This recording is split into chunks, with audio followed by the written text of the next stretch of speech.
గంటలకు చేప ప్రసాద పంపిణీ కార్యక్రమం స్టార్ట్ అయింది. బత్తిని ఫ్యామిలీకి సంబంధించిన బత్తిని హరినాథ్ గౌడ్ చేప ప్రసాద పంపిణీని ప్రారంభించారు.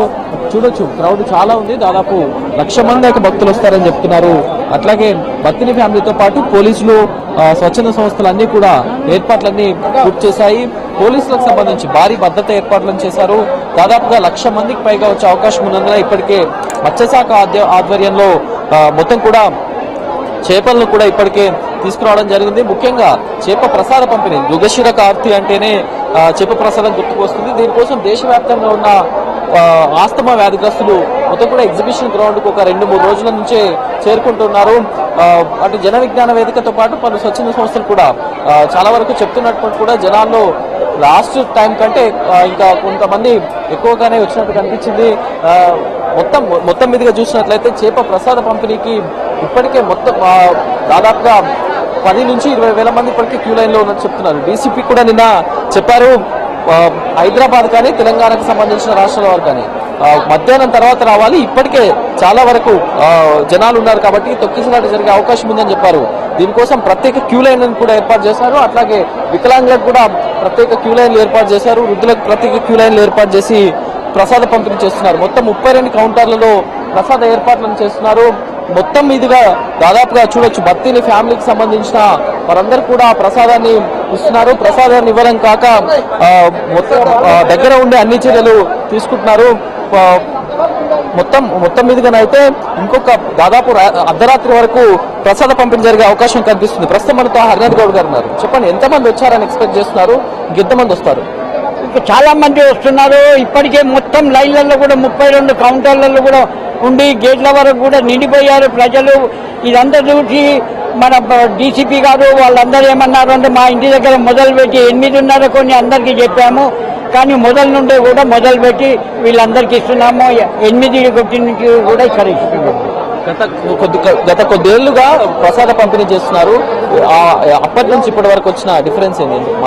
జనాలు పెరుగుతూనే వస్తున్నారు, చాలా మంది పెరుగుతున్నారు. ఒకరి నుండి మేమే ఇప్పటికీ అడ్వర్టైజ్మెంట్ ఇవ్వము, అది కూడా ఏమి ఇవ్వము, కానీ అయినా కూడా ఇదంతా చేసుకుంటూ వచ్చి ఒకరి నుండి ఒకరు చెప్పడం వల్ల కూడా చాలా మందికి మళ్ళీ మీ మీడియా ద్వారా కూడా ప్రజలలో చైతన్యం చేస్తున్నారు. అవన్నీ చేయడం వల్ల కూడా ప్రజలకు చేస్తున్నారు. ముఖ్యంగా ఏ రాష్ట్రాల నుంచి ఎక్కువగా జనాలు వస్తున్నారు? మీ దగ్గరికి రెగ్యులర్ గా కాంటాక్ట్ లో ఉండే వాళ్ళు ఏ రాష్ట్రాల నుంచి ఎక్కువగా వస్తున్నారు? ఎక్కడెక్కడైతే చలి ప్రదేశాలు ఉన్నాయో అక్కడ ఎక్కువ జరుగుతున్నాయి. అక్కడ అవన్నీ ఇది చేస్తున్నారని చేస్తున్నారు. చేపలు ఒకవేళ అయిపోతే ఎన్ని చేపలు అందుబాటులో ఉంచారో అయిపోతే పరిస్థితి? చేపలు కూడా అందరూ ఫిషరీస్ డిపార్ట్మెంట్ వాళ్ళు అందరూ కూడా అది చేస్తున్నారు. అక్కడ కూడా ఇది చేస్తారు. ఎన్ని చేపలు ఇప్పుడు ఎన్ని సరిపోతాయో, ఎంతమంది వచ్చినా కూడా తీసుకొని వస్తామంటున్నారు. ఇంకా రెడీగా కూడా ఉన్నాయి. వాళ్ళు పాన్సల్లో పెట్టి ఇక్కడ తీసుకొని వస్తుంటారు. ఎప్పటి వరకు కొనసాగనుంది ఇది? 24 గంటల వరకు కొనసాగు. రైట్. ఇది అంటే బత్తిని హరినాథ్ గౌడ్ గారు చెప్తున్నారు. దాదాపు వాళ్ళ ఫ్యామిలీ మొత్తం కూడా గత 1800 సంవత్సరాల నుంచి 1882 నుంచి ప్రసాద పంపిణీని చేస్తున్నాం. సో ఎక్కువగా ఉత్తర భారతదేశ ప్రాంతాలకు చెందిన వారు ఎక్కువగా వచ్చే అవకాశం ఉందని చెప్తున్నారు. మొత్తం చూడొచ్చు. అమ్మ, ఎక్కడి నుంచి వచ్చారమ్మా మీరు? తాళ్ళూరు నుంచి.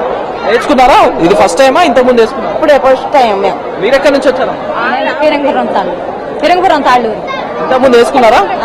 ఎట్లా ఉంది? తగ్గింది. ఎప్పుడు వచ్చారు మీరు? ఎక్కడున్నారు? మేము అమ్మ ఇక్కడ పేజీ కట్టారు కదా, పేజీలో ఉంటాం. ఓకే. అంటే దాదాపు ఆంధ్రప్రదేశ్ రాష్ట్రంతో పాటు దాదాపు పక్కన దక్షిణ భారతదేశం, ఉత్తర భారతదేశానికి చెందిన రాష్ట్రాల నుంచి కూడా వచ్చారు. దాదాపు జమ్మూ కాశ్మీర్, మిజోరాం, మణిపూర్ లాంటి రాష్ట్రాల నుంచి కూడా చాలా మంది వచ్చినట్లుగా తెలుస్తుంది. ఓవరాల్ గానైతే ఇప్పటి వరకు చేపలను తీసుకుంటూ ప్రసాదాన్ని తీసుకుంటూ వెళ్తున్నారు. అట్లాగే కొన్ని బాక్సులను కూడా వీళ్ళు ప్రొవైడ్ చేస్తున్నారు. బత్తిని గౌడ్ ఫ్యామిలీకి సంబంధించిన ఒక చారిటీ ద్వారా బాక్సులను కూడా ప్రొవైడ్ చేస్తున్నారు. దాంట్లో ప్రసాదం తీసుకెళ్ళడానికి వీలుగా ఉంటుందని చెప్తున్నారు. ఓవరాల్ గానైతే ప్రసాద పంపిణీ ఇంకా 24 గంటల పాటు కొనసాగుతుందని నిర్వాహకులు చెప్తున్నారు. Thank you Prabhakar.